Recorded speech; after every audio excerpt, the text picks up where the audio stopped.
Bueno, muy buenas noches. Bueno, hoy nos toca cerrar el primer bloque de este panorama del Antiguo Testamento, parte uno.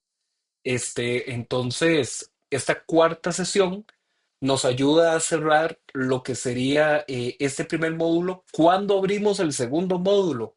Lo abrimos en el mes de abril, ¿ok? En el mes de abril. Entonces nosotros estamos un mes libre, un mes módulo, un mes libre, un mes módulo. Entonces tuvimos libre enero, módulo febrero, se viene libre marzo y ahora entonces en abril volvemos a retomar. Y tal vez usted está pensando, ¿y qué podemos ir haciendo durante ese mes libre? Bueno, puede ir leyendo la Biblia, puede ir leyendo la Biblia en los libros que se conocen como los libros poéticos. Ahorita les enseño cuáles son. Bueno, haciendo un repaso de lo que vimos la semana pasada, que fue la primera parte de la sección conocida como los libros históricos. ¿Qué temas son los más trascendentales que nos tienen que quedar claro de esa primera parte de los libros que vimos? ¿Cuáles fueron esos libros que vimos? Fue Josué, el libro de Jueces, luego vimos primera y segunda de Samuel, ¿ok?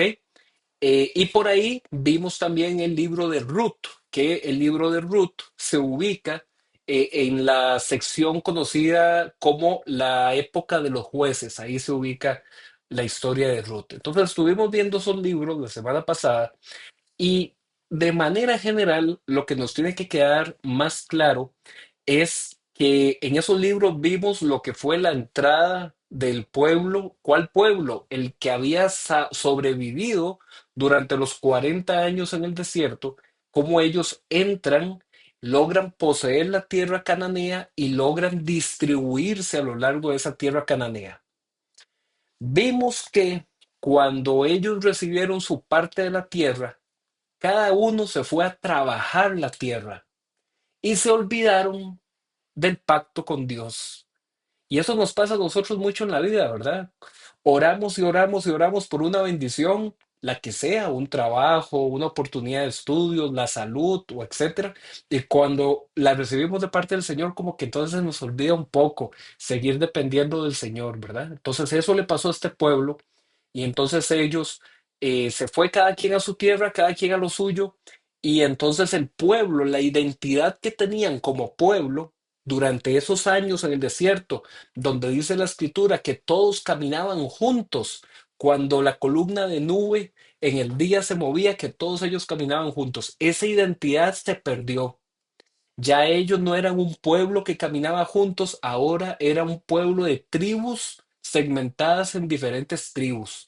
Y entonces Dios levanta unos líderes conocidos como los jueces, que fueron los que durante cierto tiempo intentaron recordarle al pueblo cuál era el pacto, pero una vez que esos jueces se morían, otra vez el pueblo caía y se desviaba. Estuvimos viendo también que a raíz de eso, de que los jueces ya era un liderazgo que solo servía durante cierto tiempo, pero que ya después el pueblo se volvía a rebelar. Entonces el pueblo le dice a Samuel, Samuel, danos un rey, dile a Dios que nos dé un rey, porque, y aquí viene lo más fuerte, lo más duro de todos estos capítulos, eso está en 1 Samuel, por ahí del capítulo 8, cuando el pueblo le dice, dile a Dios que nos dé un rey para ser como las otras naciones.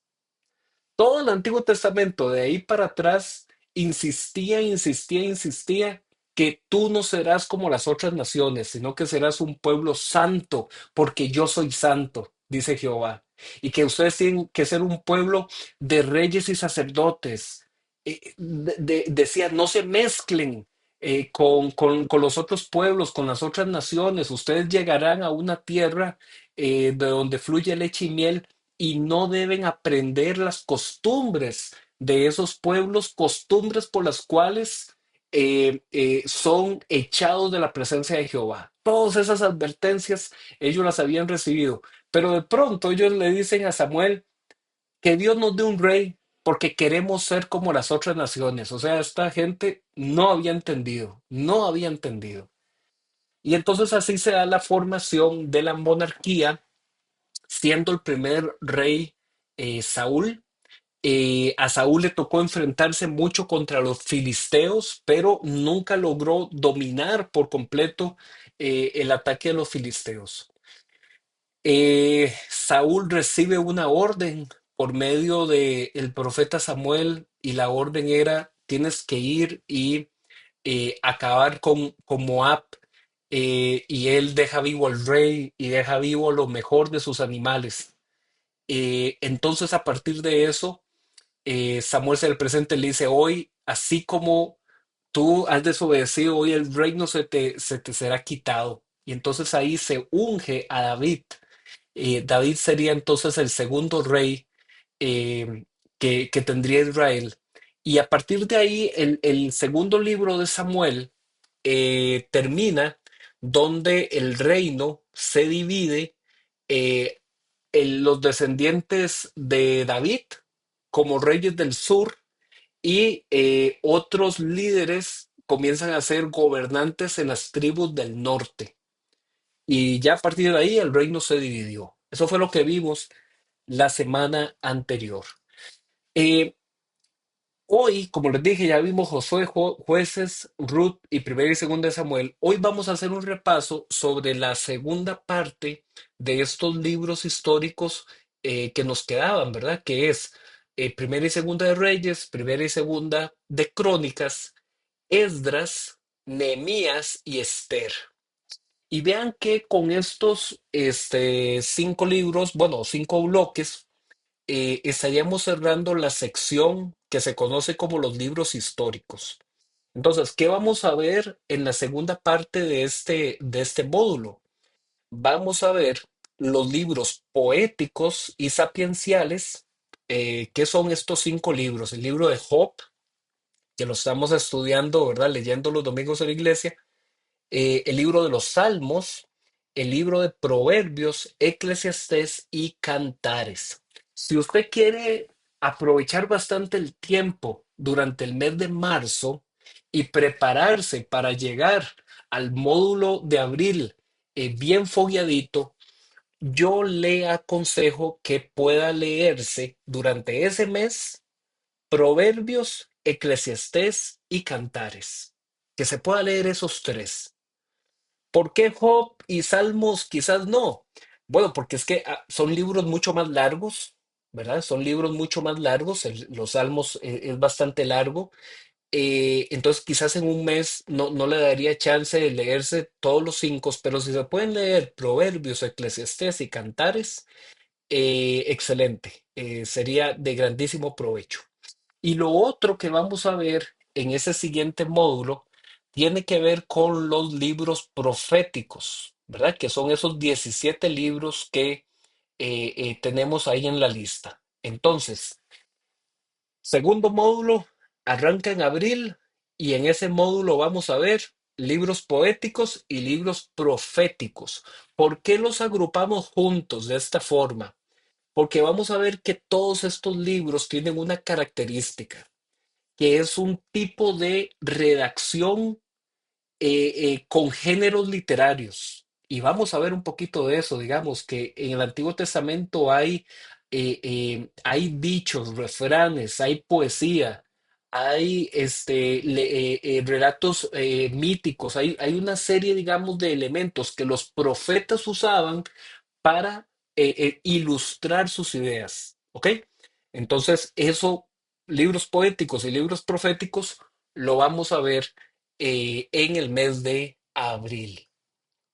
Ok, vean, hoy puede ser que en algunas partes sintamos como que estamos reviviendo la misma historia, ¿ok? De algunas cosas que ya vimos en Primera y Segunda de Samuel y en Primera y Segunda de Reyes, porque los libros de Primera y Segunda de Crónicas son libros que vuelven a tocar. Primera de Crónicas vuelve a tocar temas de Primera de Samuel y también vuelve a tocar temas de Segunda de Samuel, ¿ok? Así como Segunda de Crónicas vuelve a tocar temas de Primera y Segunda de Reyes. Entonces va a haber un momento en el que hoy usted va a sentir como, bueno, pero no fue que eso ya lo vimos. Y en realidad tiene que ver con que son libros que vuelven a contar la historia, pero la cuentan desde otra perspectiva. Realmente este gráfico se podría modificar de cierta forma, y es que a nivel cronológico, aunque Crónicas primera y segunda vuelve a tocar los temas de Samuel y de Reyes, realmente su producción se dio después del exilio. Son libros conocidos como libros post-exílicos. Pero entonces, ¿por qué los ubicamos del lado izquierdo? Porque como vuelven a repetir la misma historia, entonces por eso los ubicamos ahí. ¿Qué fue eso del exilio? ¿Por qué 70 años de exilio? Cuando veamos el libro de Jeremías, en el otro módulo, vamos a ver que Dios, por medio de Jeremías, le recuerda al pueblo que Dios había dejado una instrucción en el libro de Deuteronomio, y era que ellos debían celebrar lo que se conoce como el año del jubileo, y que el año del jubileo es una maravilla, todo lo que decía. Decía que en el año de jubileo las deudas se perdonaban, los esclavos se liberaban, que en el año de jubileo no se trabajaba porque había que disfrutar la riqueza que se había acumulado en los años anteriores, que el año de jubileo, ¿saben por qué no se trabajaba? Porque dice la escritura que era un año para que la tierra descansara. Descansaban los animales, descansaba el ser humano, descansaba la tierra y todo era una fiesta, un año entero de fiesta. Por eso se le llama el año del jubileo. Y Jeremías le dice al pueblo, ustedes nunca han celebrado el año del jubileo. Y como a ustedes les tocaba celebrar el jubileo 70 veces que no lo celebraron, 70 años van a irse al exilio. Y ese exilio fue justamente cuando el pueblo fue llevado cautivo a Babilonia. Entonces también vamos a ver eh, qué pasó en esa parte. Un segundito por acá, ya. Cuando los 70 años de ese exilio en Babilonia transcurrieron, eh, el pueblo recibió el permiso de regresar a la tierra de Jerusalén. Y eso es lo que vamos a ver justamente en el libro de Esdras, cuando el pueblo comienza a regresar, pero el pueblo no regresa todo a la vez, sino que hay como oleadas migratorias de grupos de judíos regresando de Babilonia a Jerusalén. No regresaron de una vez, sino que regresó un primer grupo, un segundo grupo y un tercer grupo, más o menos alrededor de 90 a 100 años en que esos tres grupos regresaron. Entonces, eso es lo que narra la historia de Esdras y Nehemías. Y en medio de esas dos historias de Esdras y Nehemías, vamos a ver también qué pasó en la historia de Esther. ¿Ok? Vamos a ver una judía que dice la escritura que era muy bella. Ahorita vamos a ver de qué se trata.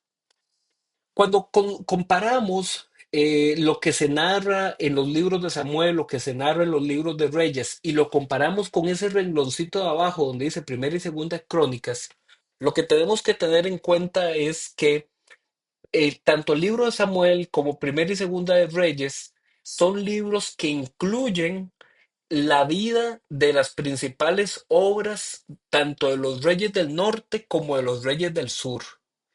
Pero Primera y Segunda de Crónicas está concentrado solamente en los reyes del sur. ¿Por qué?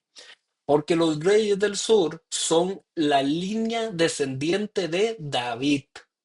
Y entonces en Primera y Segunda de Crónicas lo que interesa es qué hicieron los reyes que descendían de la dinastía de David. ¿Ok? Entonces, eso es una diferencia. Entonces, no son libros iguales, iguales, no lo son. Tocan las mismas historias o los mismos épocas, sí, pero no son libros idénticos. Em, en Samuel, que era profeta, pero que también era sacerdote, pero que también era juez, Samuel tenía esos tres énfasis. Estos libros tenían mucho que ver con el trono, ¿verdad? Con el trono, con quién está en el poder, quién es el que gobierna. En cambio, el libro de Crónicas, como es un libro dedicado a los reyes del sur, el énfasis es el templo de Dios, el templo en Jerusalén. Entonces, esa es otra gran diferencia. Como una tercera diferencia, los libros de Samuel y de Reyes se enfocan mucho en temas civiles, en temas de política. En cambio, el, los libros de crónicas se enfocan más en cuál es esa línea de la intervención de Dios por medio de la historia. Samuel y Reyes se enfocan mucho en lo que hacen los profetas. De hecho, que nosotros vamos a ver, bueno, primera y segunda de Samuel, el gran profeta en esos libros fue Samuel, por eso el nombre. En el libro de Reyes, Primera de Reyes, el gran profeta que surge ahí es Elías, y en Segunda de Reyes, el gran profeta que surge es Eliseo. Entonces, ese bloque de libros están más orientados a ese énfasis sobre los profetas. En cambio, vemos en los otros libros de crónicas un énfasis sobre los sacerdotes. Una quinta diferencia, estos libros de Samuel y Reyes son puras guerras, puras matazones. De hecho, que ahí es donde vienen los 300 valientes de David, vienen ahí. Está muy, muy vinculado a las guerras. En cambio, el otro libro pasa muy rápido las guerras y no les da tanto detalle. Eh, Finalmente, como una sexta gran diferencia, vemos que en estos libros de Samuel y de Reyes hay una acusación profética muy grande tanto sobre el norte como el sur y también sobre la nación que iba a atacar el norte, que fue el imperio asirio, y la nación que atacó el sur, que fue Babilonia. En cambio, Crónicas narra cuando todo eso ya había pasado. Entonces, más bien, Crónicas tiene un énfasis de ser un libro que alienta, que inspira a ese remanente que sobrevivió todas esas guerras, que sobrevivió esos 70 años de exilio. Crónicas busca decirle a esa gente, ustedes tienen una identidad, ustedes sienten que ya no tienen una identidad, que pasaron 70 años de exilio, pero ustedes son el remanente fiel que Dios ha sostenido por medio de todos estos años. Entonces, por eso es que estos libros hay que leerlos así, hay que leerlos en bloque. Y luego vamos a ver esta partecita de Esdras, Nehemías y Esther. Bueno, hablemos de Primera de Reyes. Como lo vimos ahorita en el grafiquito, en Primera de Reyes se vuelve a tocar la historia que nosotros vimos en la continuidad de qué le pasó al reino después de David. Y recordamos que David fue ungido por Samuel, pero David fue un rey sanguinario. De hecho, que el profeta Natán le dice, tú no vas a construir el templo porque tus manos están manchadas de sangre. Y recordamos que Natán le dijo eso a David después de contarle aquella historia, ¿verdad? Lo vimos la semana pasada, donde el profeta Natán le dice, mira, hay dos hombres, uno era muy, muy, muy rico y tenía un montón de rebaños, y había otro hombre pobre que solamente tenía una ovejita a la que trataba como su muy preciado mascota, como que fuera un hijo más de la familia. Y de pronto el hombre rico tuvo una visita y mandó a matar la única ovejita del hombre pobre para hacer una cena. Y David se enojó y David dijo, eso es terrible, ese hombre se merece la muerte y tiene que pagar 4 veces más al otro hombre. Y Natán le dice, ese hombre eres tú, David. Lo que tú pensaste que habías hecho en lo secreto, para Dios es como que lo hubieras hecho delante de la luz del día. Y Natán le comienza a decir, a causa de esto que has hecho, la violencia estará sobre tu familia y sobre tu pueblo. Tus hijas serán abusadas, tus hijos serán muertos en guerra y viene una serie de consecuencias sobre la vida de David. Eso lo encontramos en Segunda de Samuel. Ya en Primera de Reyes es una continuidad de esa historia y lo que nos encontramos es la figura protagónica de el rey Salomón. El profeta Salomón es el que unge, perdón, el profeta Natán es el que unge al rey Salomón, que era hijo de David y Bexabe, como rey sobre todo Israel. Todavía en ese momento el reino estaba unido. Salomón en su juventud fue un rey lleno de sabiduría y de devoción a Dios. Era un hombre cuya mayor delicia estaba en buscar la presencia de Dios y meditar. David fue un rey que era un adorador. Salomón, su hijo, buscaba la presencia de Dios, pero de una forma diferente. Él meditaba en la ley del Señor y eso le traía sabiduría. Y eso generó que Israel, como ya no peleaba, ya no estaba en guerra permanente, David sí, David era un rey guerrero, y entonces David ponía el dinero del pueblo y las riquezas del pueblo en virtud de la guerra. Salomón no, ¿verdad? Salomón era un rey más político, un rey diferente, entonces el pueblo comenzó a prosperar económicamente. Y por eso Salomón logró constituir en la ciudad capital de Jerusalén con edificios y con murallas muy lujosas, es lo que dice la Biblia. De hecho, que la Biblia dice que en los días de Salomón el oro era como las piedras, o sea que es una expresión poética para decir abundaba la riqueza, abundaba el dinero. Pero ¿qué pasó con Salomón? Qué hombre tan bueno, qué hombre tan ejemplar. Recibió también de su padre David no solamente el reino, sino que volvió a cometer un pecado que su padre David había cometido. Vimos que David cometió el pecado de codiciar la mujer ajena, ¿se acuerdan? Bexabé mandó a matar a su esposo a la guerra y demás. ¿Qué le pasó a Salomón, a ese hijo que nació de David y de Bexabé? Que aunque era tan sabio, que aunque era tan rico con todas sus posesiones, tanto así que dice la escritura que venían de otras regiones a escuchar la sabiduría del gran Salomón. Pero ¿qué le pasó a Salomón? Tan inteligente que era, tan sabio que era, tan rico que era, pero tenía la debilidad por las mujeres. Y ahorita lo vamos a ver, vamos a leer que Salomón ya estando mayor, diríamos en la actualidad, la tercera edad ya bien adentro, ¿verdad? Ya bastante mayor, eh, logró sucumbir ante las ideas que le daban las mujeres que él tenía.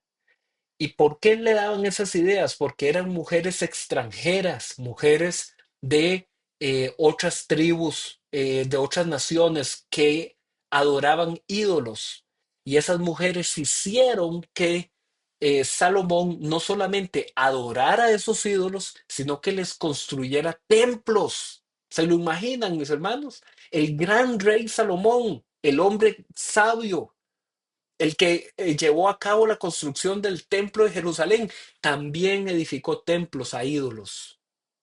Y a causa de eso, de que Salomón ya estando mayor, se desvió en su mente y en su corazón y adoró ídolos, recibió de parte de Dios también un juicio. Y el juicio es, Salomón, por cuanto esto ha pasado, yo que te di un reino para ti, un reino aquí en la tierra, ese reino es dividido. Y tras la muerte de Salomón, con el hijo de Salomón, que se llamaba Roboán, Roboán iba a ser el legítimo heredero al trono. Pero Roboán, que era el hijo de este gran rey sabio, le preguntó a los consejeros que tenía en la corte real, ¿qué debo hacer? ¿Debo someter al pueblo con más carga, con más impuestos, o debo alivianar la carga del pueblo? Dice la escritura que unos consejeros ancianos le dijeron, Rey Roboam, deberías aligerar la carga al pueblo. Y luego consultó Roboam a unos consejeros jóvenes, a sus amigos, con los que él había crecido, y le dijeron, nada que ver, Roboam, usted tiene que ser más fuerte, más estricto que su papá Salomón, y usted le tiene que exigir a la gente más. Y dijeron una frase muy interesante, dígales que su propio dedo es más grueso que los lomos de Salomón. O sea, que usted es el que sí tiene la fuerza, no su papá. Y entonces aumentaron las cargas impuestas al pueblo más que lo que había hecho Salomón. Y entonces las otras tribus dijeron, ¿qué ganamos nosotros al ser parte de este reino? Es un reino que nos exige, es un reino que nos maltrata. Y toda la riqueza que nosotros producimos se queda en Jerusalén, porque ahí es donde está la capital del rey, donde está el palacio del rey y donde está el templo de Dios. Y entonces las otras 10 tribus dijeron, nos independizamos. Y entonces al reino del sur quedó Roboán, el heredero de Salomón, y a las otras 10 tribus del norte se fue un nuevo rey que nombraron. El nombre se parece mucho, pero es con J, Jeroboán. Y entonces Jeroboán era rey al norte y Roboán era rey al sur. Desde ese momento, las tribus del norte se comenzaron a conocer como Israel o Efraín. Ese era otro nombre que usaban para referirse a las tribus del norte, Efraín. Y al reino del sur se le comenzó a llamar Judá. Eh, entonces, vamos a ver, se considera que esto se dio alrededor del año 931 antes de Cristo. Como les he dicho desde el día uno, todo esto son aproximaciones, porque en esa época los registros no se llevaban de una forma tan concluyente como en la actualidad. A nivel del origen literario, aunque en nuestras Biblias aparece como Primera y Segunda de Reyes, en realidad en los documentos originales, esto era un único libro, un único texto que narra la historia del pueblo hebreo alrededor del 971 hasta el 550 antes de Cristo. El autor de este libro es desconocido. En ninguna parte del libro hay una firma de alguien diciendo yo, tal persona, ¿verdad? Hice este libro. No, no lo hay, por lo que se considera que seguramente la redacción se dio por algún líder judío durante la época del cautiverio del siglo sexto antes de Cristo en Babilonia. Esto, hermanos, de que no se sepa quién escribió un libro, así que no se sepa, así, con nombres y apellidos y número de cédula, eso no le quita, no le anula el carácter del libro inspirado como palabra de Dios. Para ponerles un ejemplo que a ustedes les va a resultar mucho más normal, mucho más cercano, creo yo. ¿Quién escribió el libro de Hebreos en el Nuevo Testamento? Voy a ponerles ese ejemplo, ¿verdad? Cuando uno dice, las cartas de Pablo, ajá. Primera y segunda de Pedro, ajá. Las cartas de Juan, ajá, sí. Los evangelios, Mateo, Marcos, Lucas, Juan, taca, taca, ajá, todo muy lindo. El libro de Santiago, ajá, ajá. Pero de pronto, ¿y Hebreos? ¿Quién escribió Hebreos? Puntos suspensivos. No sabemos quién escribió Hebreos. Y eso le quita a Hebreos autoridad, le quita a Hebreos inspiración, no. Simple y sencillamente, en la historia no se logró registrar quién fue el escritor de Hebreos. Hay los que consideran que Hebreos lo escribió Pablo, pero eso es un argumento que no tiene cómo comprobarse y además también sería un poco extraño que Pablo, que en todas las otras cartas indicaba yo, Pablo, lo saludo, mira, en esta otra no, ¿verdad? Entonces es un poco débil considerar que Hebreos haya sido escrito por Pablo, pero eso no le quita la autoridad así como tampoco le quita autoridad al libro de Reyes y Primera y Segunda de Reyes, que no sepamos quién lo escribió. Nada más es algo que históricamente no se sabe, pero eso no le quita su autoridad. Vamos a ir a leer un pedacito de un capítulo muy importante. Vamos a irnos a Primera de Reyes, capítulo 11. Ok, yo lo voy a proyectar aquí. Primera de Reyes, capítulo 11. Si usted lo quiere, puede seguir aquí la lectura o puede buscarlo en su propia Biblia. ¿Ok?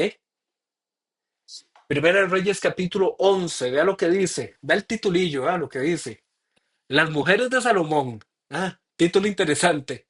Como les decía, Salomón tenía el gran rey sabio, pero tenía esa debilidad, ese pecado. Dice Primera de Reyes capítulo 11 versículo 1. Ahora bien, además de casarse con la hija del faraón, el rey Salomón amó a muchas mujeres. Y ojo aquí, donde vienen las nacionalidades, ¿verdad? Moabitas, amonitas, edonitas, sidonias e hititas, todas ellas mujeres extranjeras. Y tal vez usted en este momento se esté recordando del libro de Levítico, del libro de Deuteronomio, donde en la ley de Dios que se decía constantemente, no te mezclarás con los pueblos extranjeros, con las otras naciones, con los pueblos vecinos, no darás a tu hijo en casamiento, no darás a tu hija en casamiento con los pueblos vecinos. Sí, todo eso que estaba escrito en la ley se le olvidó a Salomón y tomó por mujeres a extranjeras.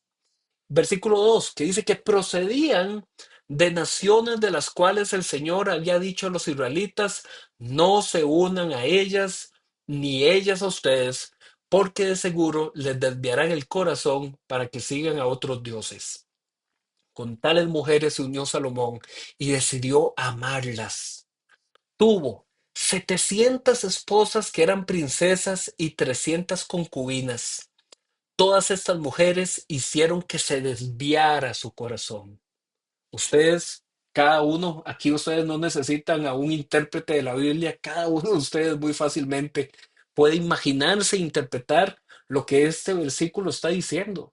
Se imagínense un hombre con todo el lujo de la vida de Salomón, con todas las riquezas de Salomón, que tenía todos los recursos a disposición y aún así 1000 mujeres.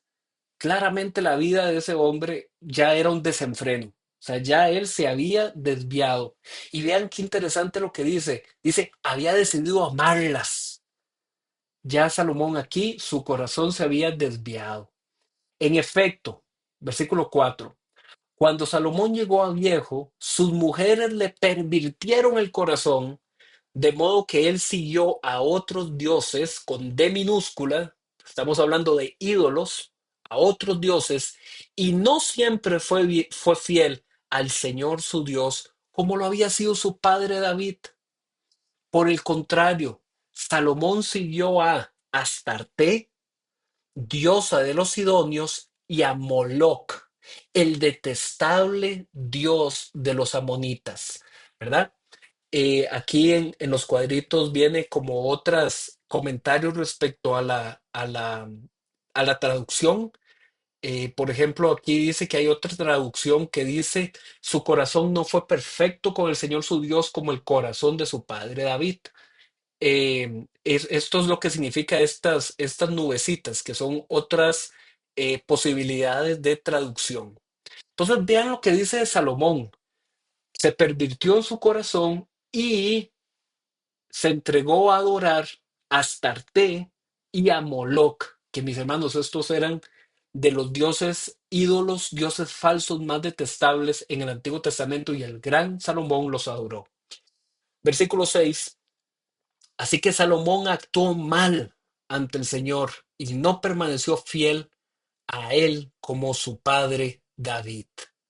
Fue en esa época cuando en una montaña al este de Jerusalén, Salomón edificó un altar pagano para Quemos, el detestable dios de Moab, y otro para Moloc, el despreciable dios de los amonitas. Ojo, el gran Salomón terminó construyendo altares paganos, altares para los ídolos. Lo mismo hizo en favor de sus mujeres extranjeras para que éstas pudieran quemar incienso y ofrecer sacrificio a sus dioses. Entonces el Señor, Dios de Israel, se enojó con Salomón porque su corazón se había apartado de él, a pesar de que en dos ocasiones se le había aparecido y le había prohibido que siguiera a otros dioses. Como Salomón no había cumplido esa orden, el Señor le dijo: ya que procedes de este modo y no has cumplido con mi pacto ni con los estatutos que te he ordenado, puedes estar seguro de que te quitaré el reino y se lo daré a uno de tus siervos. No obstante, por consideración a tu padre David, no lo haré mientras tú vivas, sino que lo arrancaré de la mano de tu hijo. Y a este, también por consideración a mi siervo David y a Jerusalén, no le quitaré todo el reino, sino que le dejaré una sola tribu, la cual ya he escogido. Esa otra tribu es la que se conoce como la tribu de Benjamín. Y por eso es que de las de 12 tribus, en el sur quedaron dos y al norte quedaron 10 tribus, que fueron aquí las que se separaron de el reino. Justamente Primera de Reyes capítulo 12 cuenta esa historia, la que hace un rato les narré, de Roboán, que sería el rey proclamado. Roboán era hijo de Salomón, y él quedaría como el rey en el sur, en el reino. Vean aquí lo que les comenté hace un rato, ¿verdad? Toda la asamblea de Israel fueron a ver a Roboán, el hijo de Salomón, y le dijeron: su padre nos impuso un yugo pesado, alívienos usted ahora el duro trabajo y el pesado yugo que él nos echó encima, así le serviremos a usted. Váyanse por ahora, respondió Roboán, pero vuelvan a verme dentro de 3 días. Dice que Roboán el rey consultó a sus jefes, los que habían servido a Salomón su padre: ¿qué me aconsejan ustedes? Y vean lo que en el versículo 7 le dijeron: si usted se pone hoy al servicio de este pueblo, es condescendiente con ellos y les responde con amabilidad, ellos le servirán para siempre. Pero Roboán rechazó el consejo que le dieron los jefes y consultó más bien con los jóvenes que se habían criado con él y que estaban a su servicio. ¿Ustedes qué me aconsejan?, preguntó. ¿Cómo debo responder a este pueblo que me dice: alívenos el yugo que su padre nos echó encima?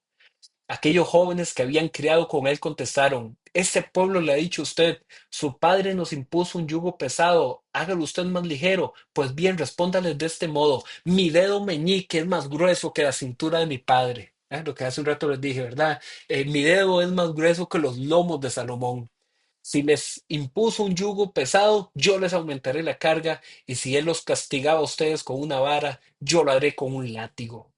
Y entonces, a partir de esta disputa, fue que se da la separación del reino, tal y como se le había anunciado a Salomón, a causa de que su corazón se había desviado buscando a dioses ajenos que le enseñaron sus mujeres. Eh, ¿qué podemos aprender de este libro, de Primera de Reyes? Aquí se nos habla que de esta historia surge una reflexión crítica al poder ¿de qué tipo? Al poder político. Porque por un lado vemos que hay reyes fieles a Dios, por ejemplo, Salomón, ¿verdad? En mucha parte de su gobierno, que traen bendición y que traen estabilidad para sus contemporáneos, pero también hay reyes infieles. Por ejemplo, Salomón, que en sus últimos años practicó la idolatría y oprimió al pueblo. Entonces, ¿qué aprendemos de un libro como Primera de Reyes? Que, mis hermanos, en el poder político hay una seducción de dominio, hay una seducción sobre el corazón de las personas, que puede llevar al abuso, que puede llevar a la corrupción. Estos libros son un alerta a todos nosotros y a situaciones que nos pasan en la vida. Hay una relación entre la condición ética y religiosa del monarca y su pueblo, de manera que el proceder del rey influencia al pueblo en su compromiso de alianza con Dios, pero también de manera inversa, el pueblo puede hacer caer al rey. En estos libros de reyes vemos que tal como era el rey, así era el pueblo. Si el rey era un rey fiel a Dios, el pueblo era fiel. Pero también vemos que cuando el pueblo se desviaba, eso influía al rey y el rey también se desviaba. Entonces vemos de que hay una relación ética y religiosa entre el pueblo y los líderes y esa es la importancia, mis hermanos, de nosotros ser como pueblo de Dios. Para nuestros gobernantes, nosotros tenemos que ser una influencia, pero influencia de qué? De justicia, que aunque todo el mundo diga, háganos leyes así, nosotros deberíamos ser un testimonio vivo, un ejemplo de decir, no, eso no es justo.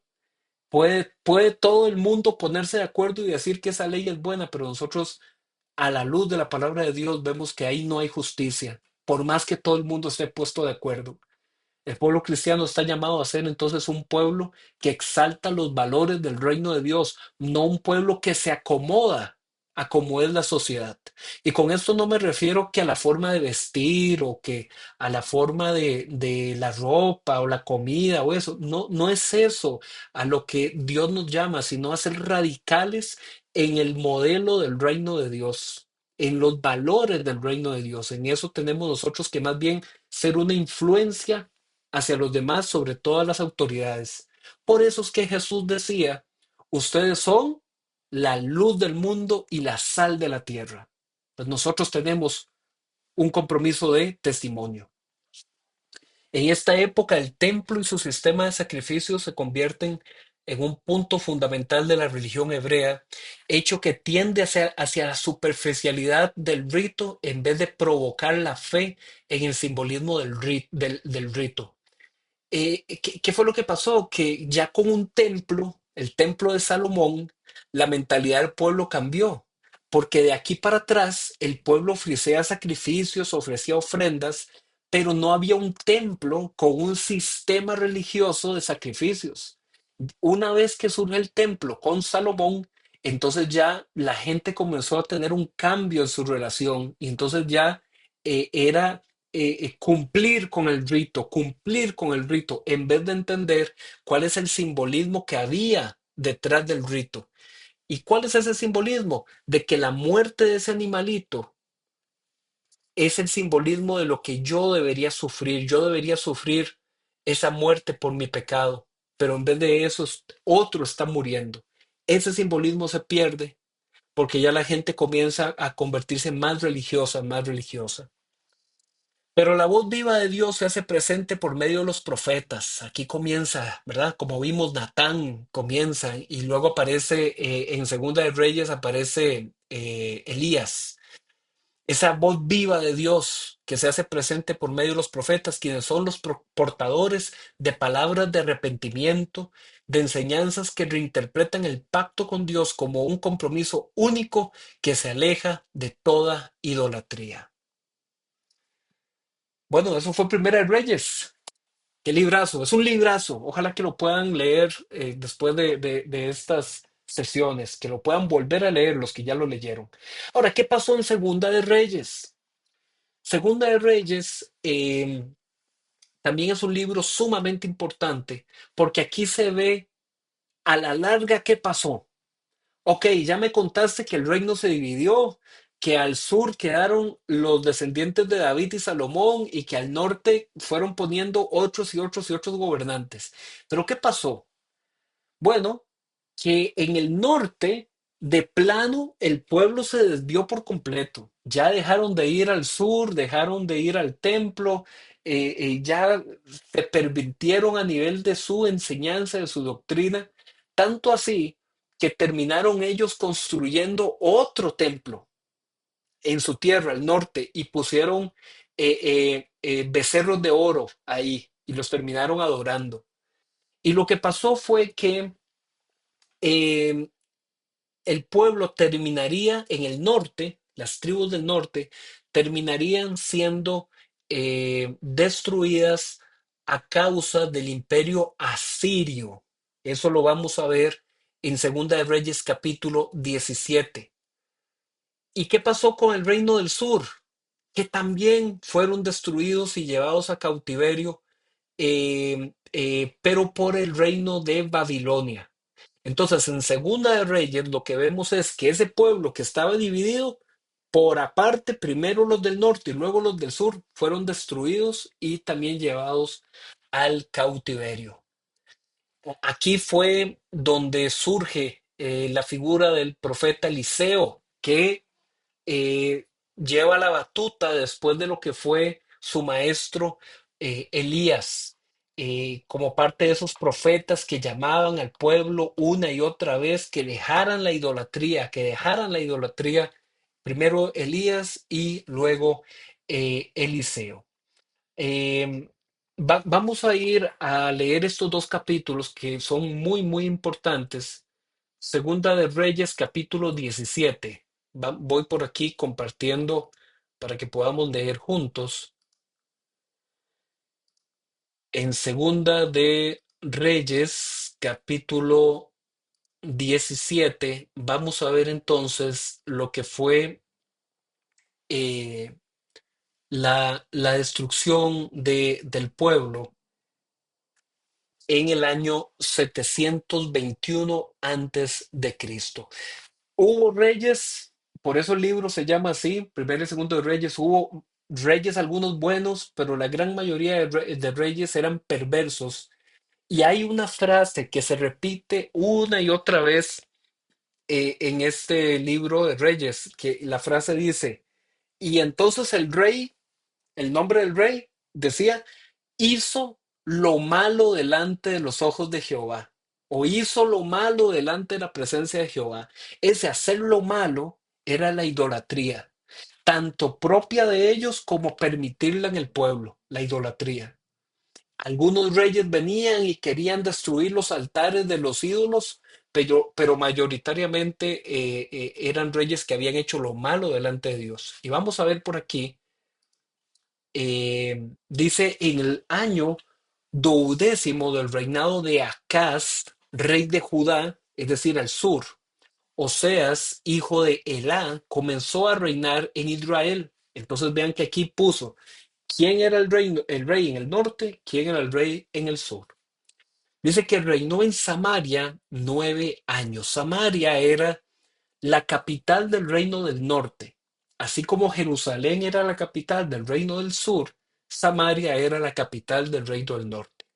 Y vean la frase que les dije, ¿verdad? En el versículo 2. Dice, hizo lo malo ante los ojos del Señor.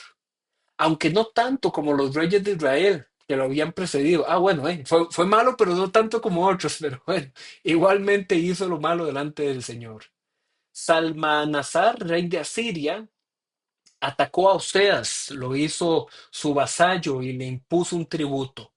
Más tarde, el rey de Asiria descubrió que Oseas lo traicionaba, pues éste había enviado emisarios a So, rey de Egipto, y además había dejado de pagarle el tributo anual. Por eso, el rey de Asiria mandó arrestarlo y lo metió en la cárcel. Después invadió al país entero, marchó contra Samaria y sitió la ciudad durante 3 años. En el año noveno del reinado de Oseas, el rey de Asturias, después de conquistar Samaria, deportó a los israelitas a Asiria y los instaló en Jalá, en Gozán, que está junto al río Jabor, y en las ciudades de los Medos. Entonces, lo que les decía, el reino del norte sucumbió ante el reino de Asiria, el rey de Asiria. Todo esto, versículo 7, todo esto sucedió porque los israelitas habían pecado contra el Señor su Dios, que los había sacado de Egipto, liberándolos del poder del faraón, rey de Egipto. Adoraron a otros dioses y siguieron las costumbres de las naciones que el Señor había expulsado delante de ellos, como también las prácticas que introdujeron los reyes de Israel. Vamos a marcar estos versículos porque son sumamente importantes. ¿Por qué el reino del norte fue destruido? porque Dios es muy malo, que no los protegió. No, no tenía que ver con Dios, tenía que ver con que este pueblo se había apartado de Dios y se había entregado a la adoración de los falsos dioses, de los ídolos. Y entonces, por eso ellos recibieron este juicio. Además, dice, los israelitas hacían cosas en secreto contra el Señor su Dios, y donde quiera que habitaban, se construían altares paganos, desde las torres de vigilancia hasta las ciudades fortificadas, y en cada colina y bajo todo árbol frondoso.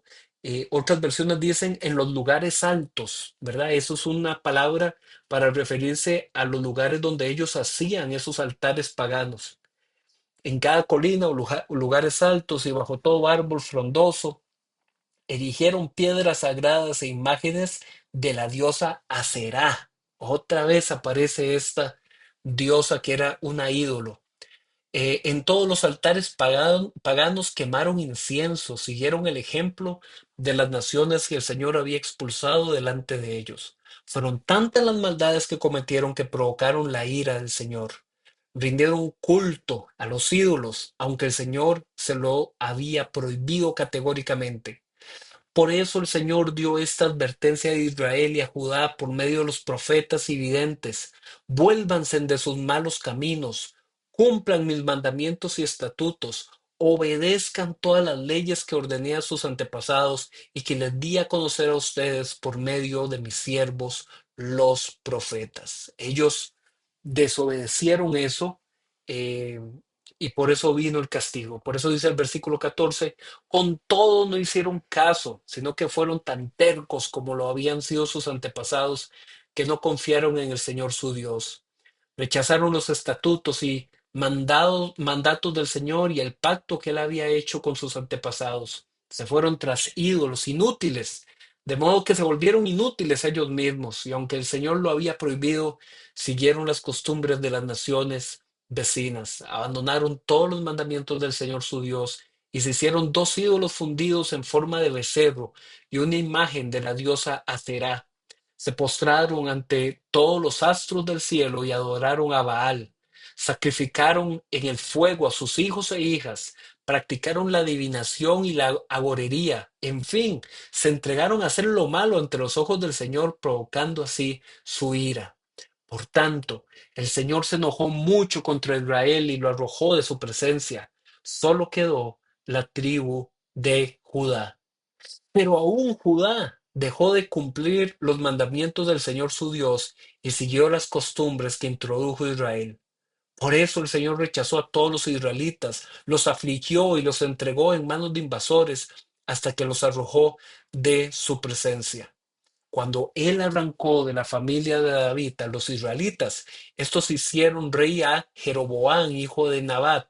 Jeroboam, por su parte, los alejó del camino del Señor y los hizo cometer un gran pecado. De hecho, los israelitas imitaron todos los pecados de Jeroboam y no se apartaron de ellos. Finalmente, el Señor arrojó a Israel de su presencia, tal como lo había anunciado por medio de sus siervos los profetas. Así pues, fueron desterrados y llevados cautivos a Siria, donde hasta el día de hoy se han quedado. Este es de los versículos más duros que nosotros podemos encontrar en el Antiguo Testamento, porque es la confirmación del juicio de Dios. Y mis hermanos, si alguien tiene dudas de si la Biblia es confiable o no, si la Biblia cuenta la historia, usted puede investigar todo esto. Usted puede investigar año 721 antes de Cristo. ¿Qué pasó entre Asiria e Israel? Y usted ahí puede encontrar libros de historia, historia secular, es decir, historia académica, no de la Biblia, donde todo esto se narra, todo esto se confirma, donde Asiria destruyó a esas tribus del norte. Hay una pregunta, adelante, rápidamente. Sí.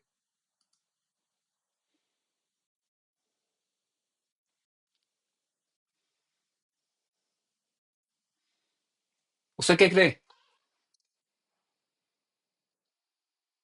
¿Qué me dirías?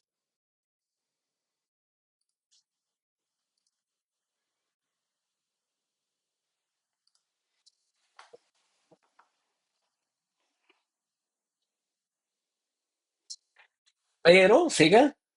Ah, bueno, bueno. Le-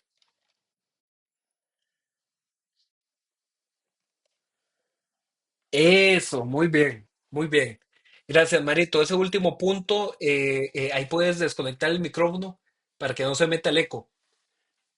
Exactamente, digamos, dice hasta el día de hoy, hasta el día de hoy de ellos, en esa época, en el siglo sexto antes de Cristo, porque es lo que ellos estaban viendo, lo que a ellos les tocó vivir. Hay que tener mucho cuidado con nosotros decir si hay un cumplimiento posterior, digamos, de índole espiritual. ¿Por qué? Porque eso no tenemos una base bíblica, digamos, para afirmarlo. Ahora, yo te entiendo lo que me quieres decir.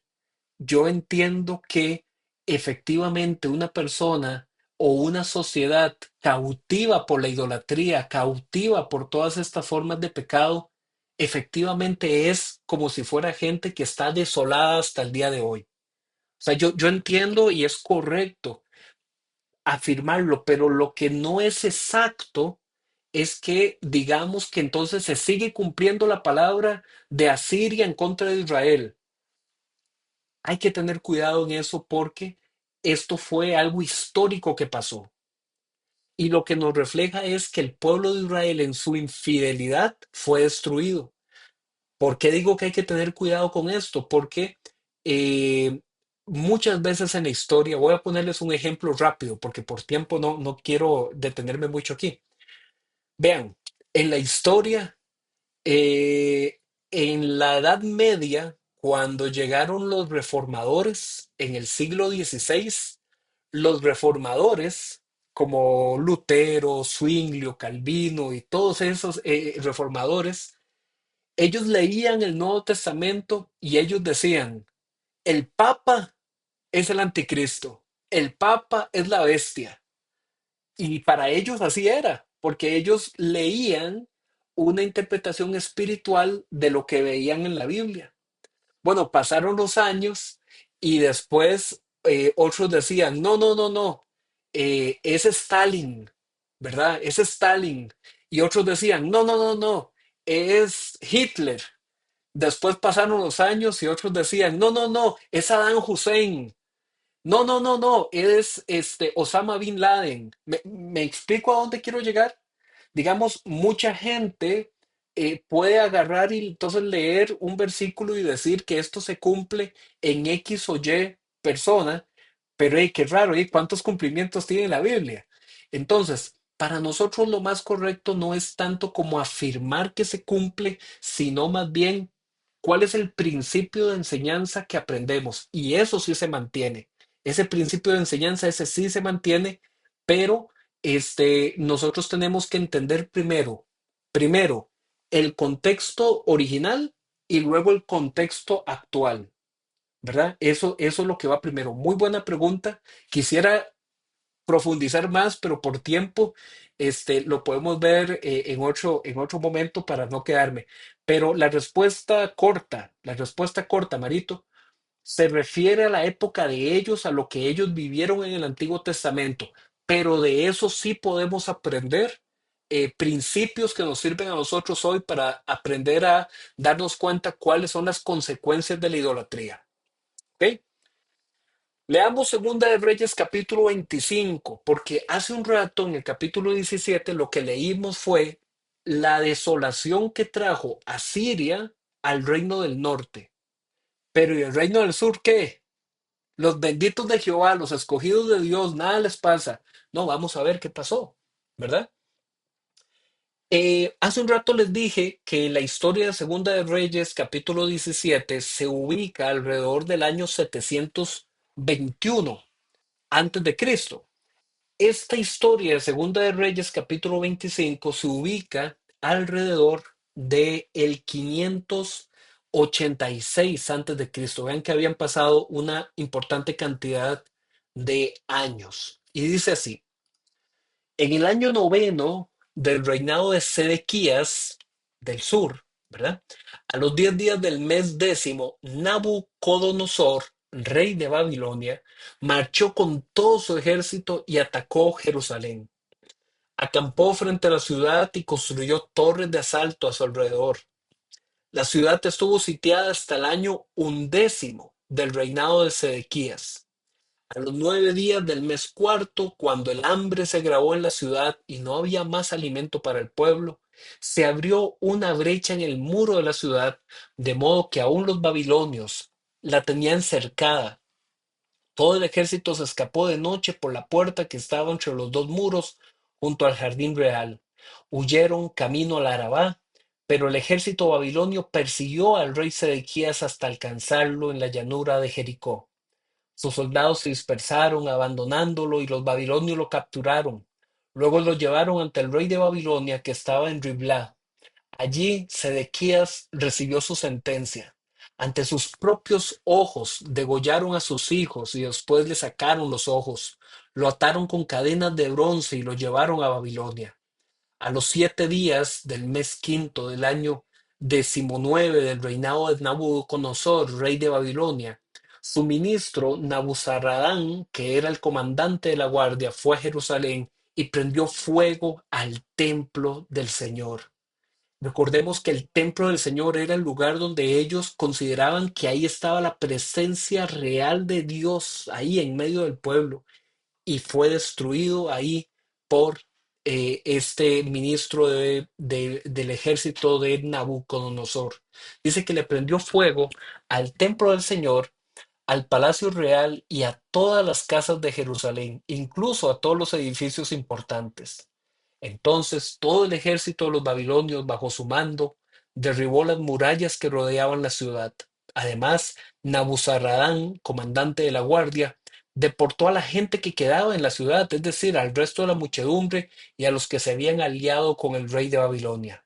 Sin embargo, dejó a algunos de los más pobres para que se encargaran de los viñedos y de los campos.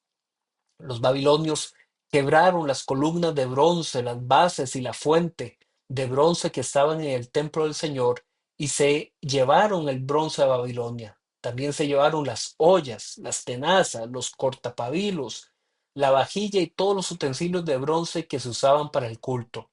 Además, el comandante de la guardia tomó los incensarios y los tazones, todo lo cual era de oro y de plata. ¿Se acuerdan?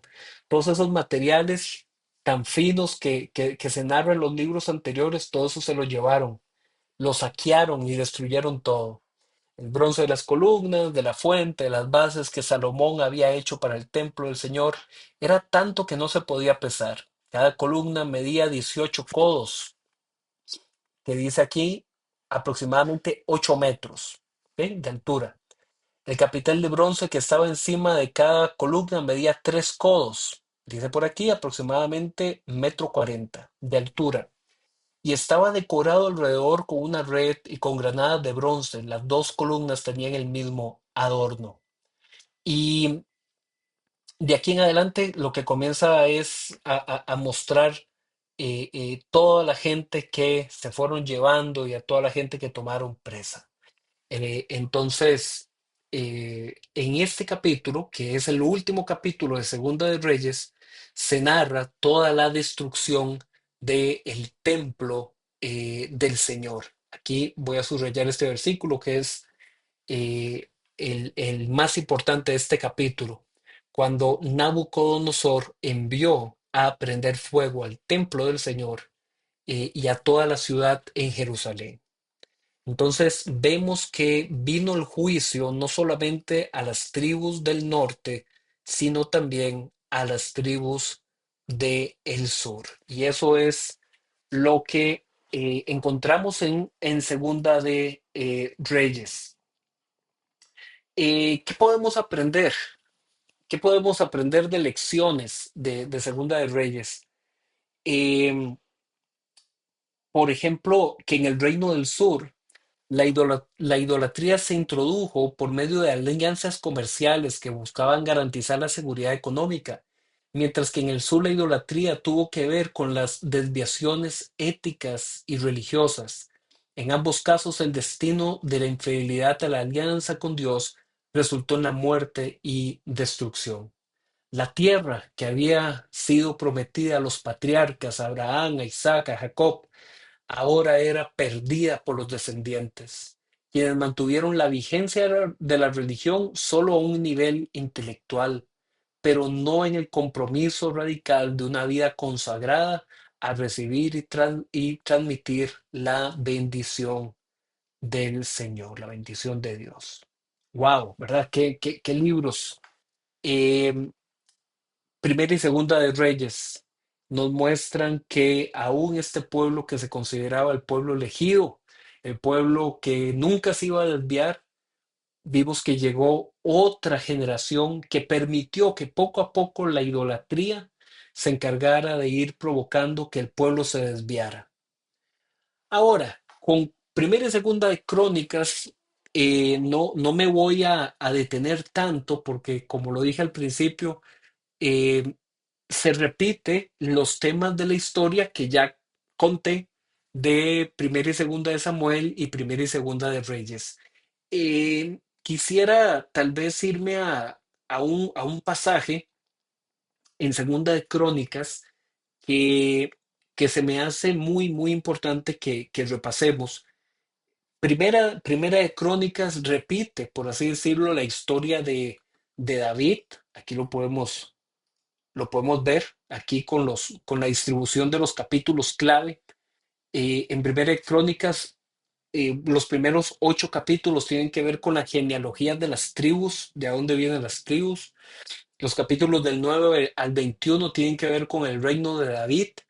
Y de los capítulos del 22 al 29, todos los preparativos, los materiales, todo lo que ellos iban consiguiendo para construir el templo.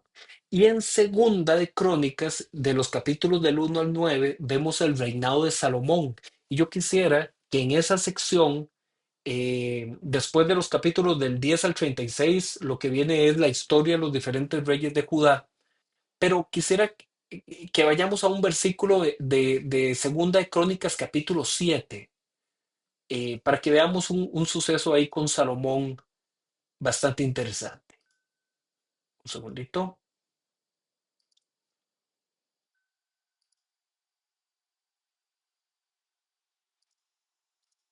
Ok, vamos a buscar Segunda de Crónicas, capítulo 7. Ok, Segunda de Crónicas, eh, como les digo, aquí nos estamos devolviendo, aquí estamos todavía en el reinado de Salomón.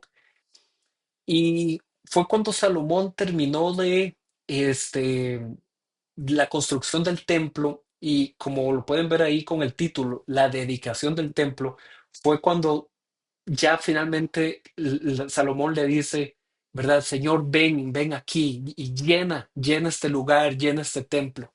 Y ve lo que dice, Segunda Crónicas capítulo 7 dice, cuando Salomón terminó de orar, descendió fuego del cielo y consumió el holocausto y los sacrificios y la gloria del Señor llenó el templo. Vean qué versículo tan bonito. La gloria del Señor llenó el templo. Pero mis hermanos, este es el mismo templo que leímos ahorita en Segunda de Crónicas que fue destruido bajo la orden de Nabucodonosor. Entonces, lo que quiero es que veamos como ese contraste, mis hermanos, de cómo estaba este templo, el templo dedicado por Salomón, y cómo una generación futura, a causa de su idolatría, permitió que ese templo se destruyera. Ese templo que se había llenado con la gloria del Señor. Versículo 2. Tan lleno de su gloria estaba el templo del Señor que los sacerdotes no podían entrar en él. Al ver los israelitas que el fuego descendía y que la gloria del Señor se posaba sobre el templo, cayeron de rodillas al piso y postrándose rostro en tierra, alabaron al Señor diciendo, Él es bueno, su gran amor es para siempre. Entonces el rey y todo el pueblo ofrecieron sacrificios en presencia del Señor. El rey Salomón ofreció 22,000 bueyes y 120,000 ovejas. Así fue como el rey y todo el pueblo dedicaron el templo de Dios. Los sacerdotes estaban de pie en sus puestos, los levitas tocaban los instrumentos musicales que el rey David había hecho para alabar al Señor y con los cuales cantaba, su gran amor es para siempre. Los sacerdotes tocaban las trompetas frente a los levitas y todo Israel permanecía de pie. Salomón también consagró la parte central del atrio que está frente al templo del Señor, y allí presentó los holocaustos y la grasa de los sacrificios de comunión, ya que en el altar de bronce que hizo Salomón no había espacio para los holocaustos, la grasa y las ofrendas de cereales. En aquella ocasión, Salomón y todo Israel celebraron la fiesta durante 7 días. Era una asamblea inmensa a la que llegó gente de todas partes, desde Lebo Yabat hasta el torrente de Egipto. Al octavo día tuvieron una asamblea solemne porque habían celebrado la dedicación del altar durante 7 días y la fiesta durante 7 días más. El día 23 del mes séptimo, Salomón envió al pueblo sus hogares. Ya había sido suficiente ese culto. Regresaron contentos y llenos de alegría por el bien que el Señor había hecho en favor de David, de Salomón y de su pueblo Israel. Cuando Salomón terminó el templo del Señor y el palacio real, llevando a feliz término todo lo que se había propuesto hacer en ellos, el Señor se le apareció una noche y le dijo: He escuchado tu oración y he escogido este lugar como templo para que me ofrezcan sacrificios. Cuando yo cierre los cielos para que no llueva, o le ordene a la langosta que devore la tierra, o envíe plagas sobre mi pueblo, si mi pueblo, que lleva mi nombre, se humilla y ora y me busca y abandona su mala conducta, yo lo escucharé desde el cielo, perdonaré su pecado y restauraré su tierra. Mantendré abiertos mis ojos y atento mis oídos a las oraciones que se eleven en este lugar. Desde ahora y para siempre escojo y consagro este templo para que mi nombre esté en él para siempre. Mis ojos y mi corazón siempre estarán allí. En cuanto a ti, si me sigues como lo hizo tu padre David y me obedeces en todo lo que yo te ordene y cumples mis mandamientos y leyes, yo afirmaré tu trono como pacté con tu padre David cuando le dije, nunca te faltará un descendiente en el trono de Israel. Hasta ahí, qué belleza. Pero ya nosotros conocemos la parte de la historia, la otra parte de que el templo sí fue destruido y de que esa gloria de Dios sí abandonó el templo. Pero ¿por qué? Veamos el versículo 19. Pero si ustedes me abandonan, le dice el Señor, y desobedecen los estatutos y mandamientos que les he dado, y se apartan de mí para servir y adorar a otros dioses, los arrancaré de raíz de la tierra que les he dado, y repudiaré este templo que he consagrado en honor de mi nombre.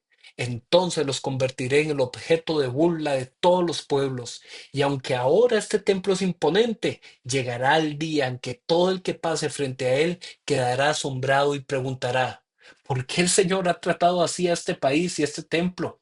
Y le responderán, porque abandonaron al Señor, Dios de sus antepasados, que los sacó de Egipto, y se echaron en los brazos de otros dioses, a los cuales adoraron y sirvieron. Por eso el Señor ha dejado que sobrevenga tanto desastre. ¡Wow! ¡Qué tremendo! Desde entonces ya el Señor había anunciado, si ustedes se mantienen fiel, yo estaré ahí, yo los protegeré. Vieron ese versículo tan usado, pero ya le vieron todo el contexto, que el Señor le dijo a Salomón, si mi pueblo se humillare, sobre el cual es invocado mi nombre, yo escucharé desde el cielo y yo los bendeciré. Pero vimos más adelante que decía, sí, pero si este pueblo se olvida de mí, me abandona, serán esparcidos de delante de la tierra, aquí no quedará nada. Entonces, vemos la promesa de Dios, mis hermanos, siempre está ahí, pero también está la promesa de juicio. Ojo, ojo, yo sé que esto a veces no es fácil de entender. ¿Cómo es que por un lado el Señor hace una promesa de bendición, pero también hace una promesa de juicio? Porque el Señor pone, mis hermanos, delante de nosotros la vida y la muerte, como lo hizo en esas generaciones pasadas. Nosotros, como pueblo del nuevo pacto, como pueblo cristiano, Tenemos que aprender de todas estas historias que el Señor nos deja aquí ejemplo para que nosotros aprendamos. ¿Qué me sirve más a mí? ¿Mantenerme fiel al Señor, a su palabra o rebelarme en contra de Él? La respuesta es obvia. Y la respuesta está en todo el Antiguo Testamento. Todo el Antiguo Testamento lo podemos resumir como la historia de Dios entregándose en misericordia y amor a un pueblo y ese pueblo rebelándose en contra de Dios.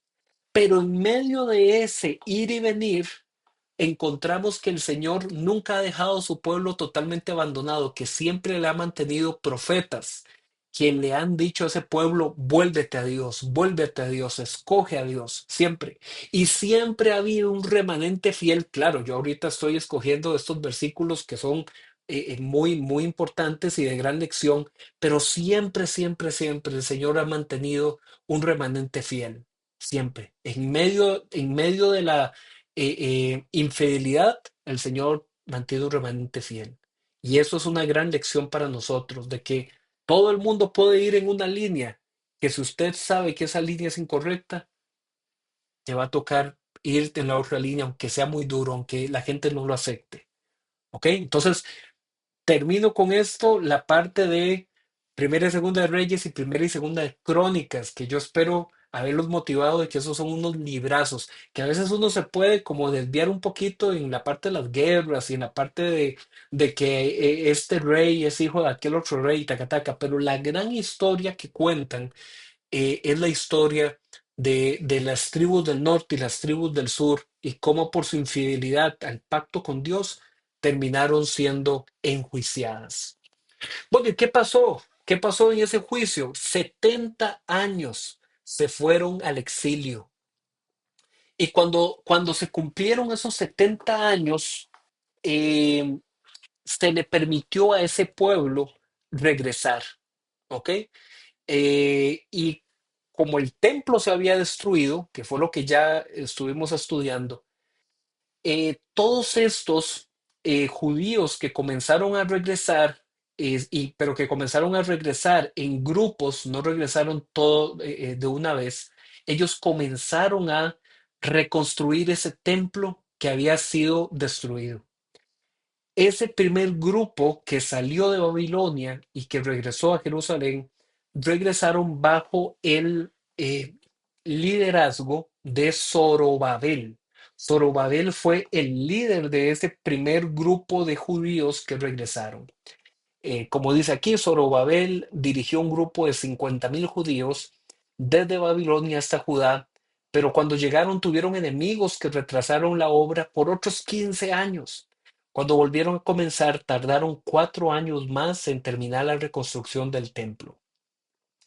Así como Zorobabel era el líder del pueblo a nivel de la obra de la reconstrucción, a nivel espiritual, los líderes eran el profeta Ageo y el profeta Zacarías. Entonces, después, cuando repasemos el libro de Ageo y Zacarías, tienen que ver con el retorno del pueblo de ese cautiverio de Babilonia a Judá que están reconstruyendo después de lo que fue todo ese juicio. ¿Ok?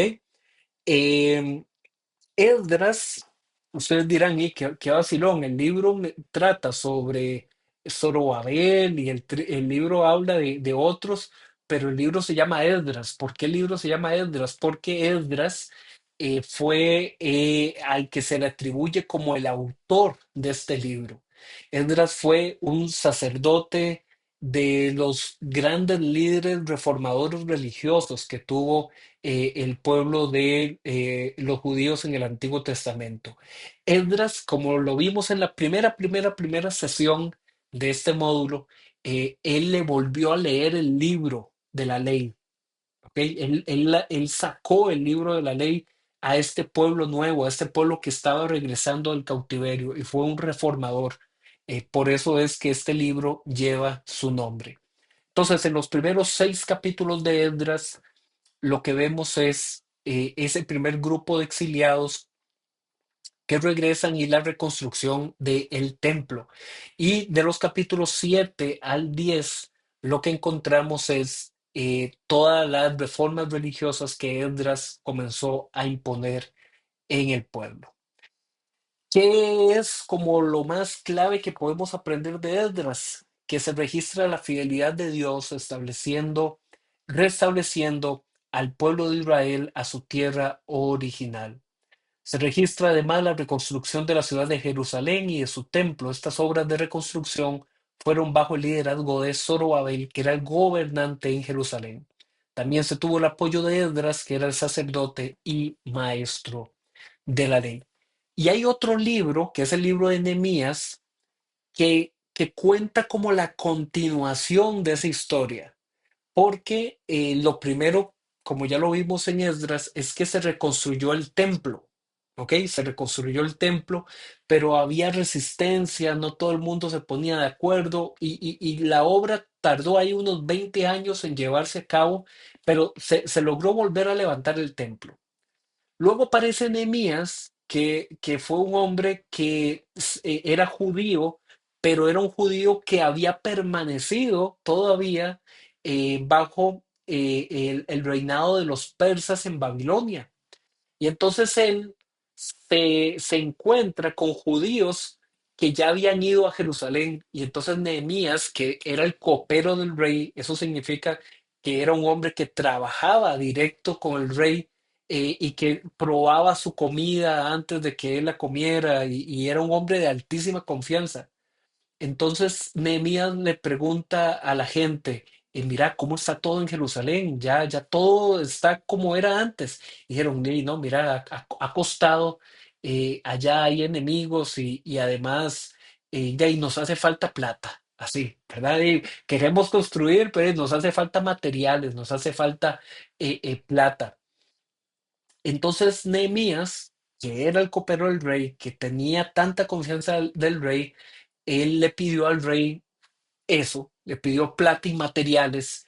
Hay que ir a reconstruir las murallas caídas, el muro caído en la ciudad de Jerusalén, porque está bien, reconstruimos el templo, pero si no hacemos la muralla, en cualquier momento pueden llegar otros enemigos y volver a destruir al templo.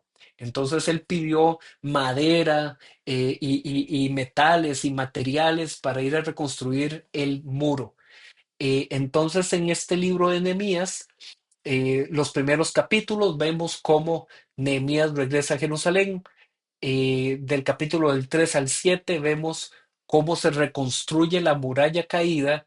Eh, en los capítulos del 8 al 10 vemos cómo el pueblo tiene un avivamiento también ya religioso después de la reconstrucción de la muralla. Capítulo 11 y 12 son unas genealogías largas y luego otra vez se vuelve a tener una dedicación del pueblo y una reforma. Así termina el libro de Nehemías. Y finalmente, ya para ir aterrizando, hablemos del libro de Esther. Es un libro que se ubica ahí, en esa época. Y es un libro muy interesante. Así como la vez pasada vimos el libro de Ruth, que parecía una novela, ¿se acuerdan? Que Noemí, que era la suegra, tenía dos hijos y esos dos hijos se mueren, y entonces quedan las dos nueras. Una nuera decide marcharse a la casa de sus padres, pero la otra, que es Ruth, se queda con Noemí, la acompaña y le dice, tu pueblo será mi pueblo, tu Dios será mi Dios y Ruth se termina quedando y es rescatada, se casa con un familiar Boz, o sea, así se con B, Boz, y vemos cómo del fruto de ese matrimonio sale Obed y que ese Obed llegaría a ser el abuelo del rey David. Y parecía así como una telenovela, ¿verdad? Todo el drama en ese libro de Ruth. Bueno, en esta parte, el libro de Esther, si el otro era una novela al estilo novela colombiana, este es como novela mexicana, ¿verdad? Es un libro muy, muy dramático, muy interesante, pero que es centrado en la vida de Esther, que llegaría a ser una de las esposas, no la única, sino una de las esposas del rey persa.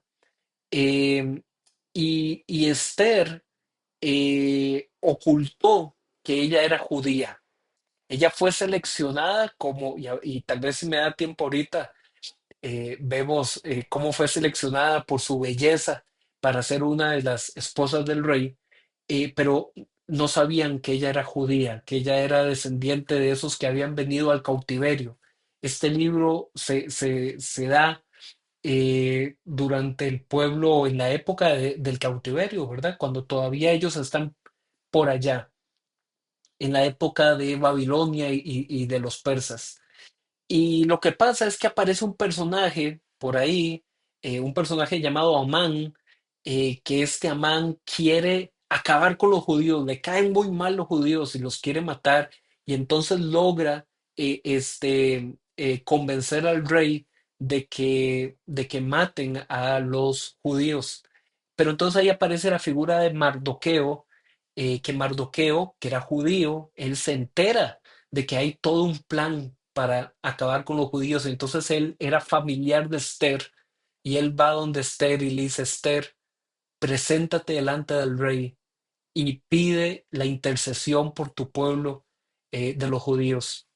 Y bueno, eso era muy delicado porque si una de las esposas del rey se presentaba delante del rey sin ser invitada, la podían matar. Y Esther le dice, yo voy y que sea lo que Dios quiera, y si tengo que morir, que muera. Y Esther se presenta delante del rey, intercede por el pueblo y el pueblo es liberado y es protegido y no lo matan, sino que más bien terminan matando a los enemigos de los judíos. Y por esta conmemoración de que el pueblo es liberado de la condena que había sobre ellos, los judíos celebran una fiesta todos los años que se llama la fiesta del Purim, ¿verdad? Que eso es en honor a la ley que proclamó el rey para proteger a los judíos, se le llamó la ley del Purim o la ley de la suerte. Y entonces, desde entonces, ellos celebran una fiesta anual recordando cómo Dios los protegió estando cautivos en Persia durante la época del rey Asuero. Eh, este libro se divide entonces más o menos en esta distribución. ¿Qué aprendemos de este libro? Este libro de Esther muestra la fidelidad de Dios para bendecir a su pueblo y protegerlo durante el cautiverio en Persia. Aunque este libro no presenta, es muy interesante, en este libro no viene la palabra o el nombre de Dios. Que no hay un versículo donde diga Jehová como tal o Yahvé como tal. Eh, Muestra a Dios actuando por medio de su presencia y su poder. Eh, y dice viniendo de alguna parte para los judíos, el poder de Dios en Esther capítulo 4 versículo 14. Antes de irnos por hoy, quisiera rápidamente que vayamos a Esther capítulo 2 para mostrarles ahí un capítulo interesante, un versículo interesante sobre este libro de Esther ya para finalizar por hoy. Así es que vámonos acá, vámonos a Esther capítulo 2. Como dice por ahí, cuando Esther es coronada como reina. Y leo para ustedes rápidamente. eh, un segundito, ya les digo cuál versículo.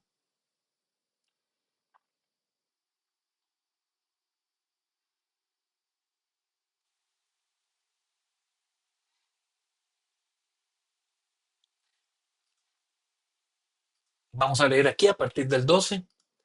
Básicamente les resumo lo que está anterior.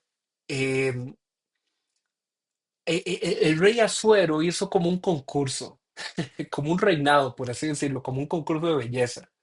Y entonces básicamente escogieron a un grupo grande de muchachas y les dijeron, vean, su propósito ahorita es cuídense, o sea, cuídense en todos los sentidos, manténganse bien peinadas, manténganse bien arregladas, con su piel bien limpia, manténganse lindísimas porque el rey puede escogerlas algunas de ustedes. vean lo que dice aquí, versículo 12.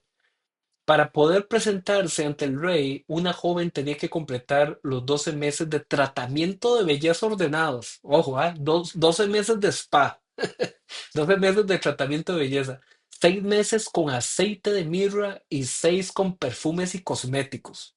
O sea, tenían que prepararse.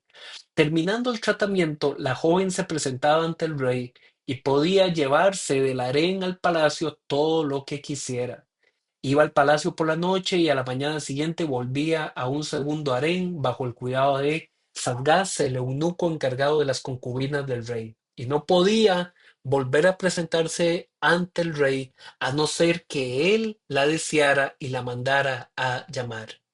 Cuando a Esther, la joven que Mardoqueo había adoptado y que era hija de su tío Abiyail, le llegó el turno de presentarse ante el rey. Ella no pidió nada fuera de lo sugerido por Hegei, el eunuco encargado del harén del rey. Para entonces ella se había ganado la simpatía de todo el que la veía. Esther fue llevada al palacio real ante el rey Asuero en el mes décimo, el mes de Tebet, durante el séptimo año de su reinado. Al rey le gustó Esther más que todas las demás mujeres y ella se ganó su aprobación y simpatía más que todas las otras vírgenes. Así que él le ciñó la corona real y la proclamó reina en lugar de Basti. Basti había sido la esposa anterior del rey. Luego el rey ofreció un gran banquete en honor de Esther para todos sus nobles y oficiales, declaró un día de fiesta en todas las provincias y distribuyó regalos con generosidad digna de un rey. Entonces, Esther llegó, como ya lo vieron, ganó, por así decirlo, el concurso de belleza de entre todas las que se habían preparado.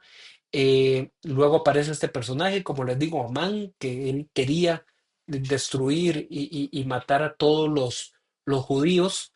Luego veamos acá en el capítulo 4, eh,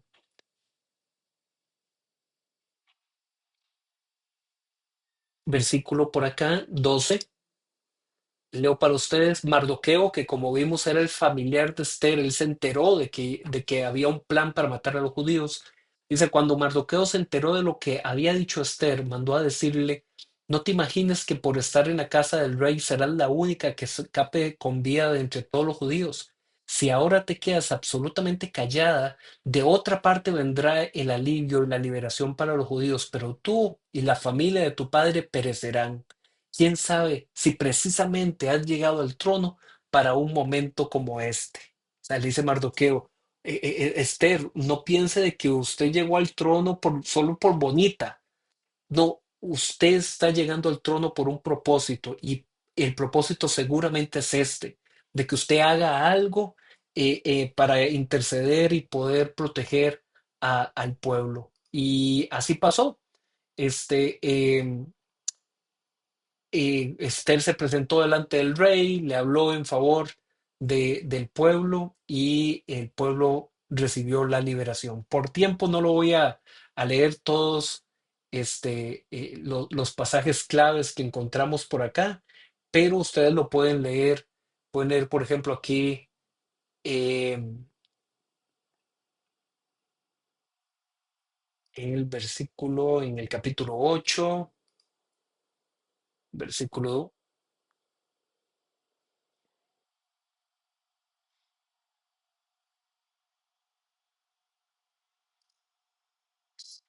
Bueno, acá, a partir del 14, los mensajeros, siguiendo las órdenes del rey, salieron de Pisa montando veloces corceles. El edicto se publicó también en la ciudad de Susa. Ese edicto era de que nadie le iba a hacer daño a los judíos.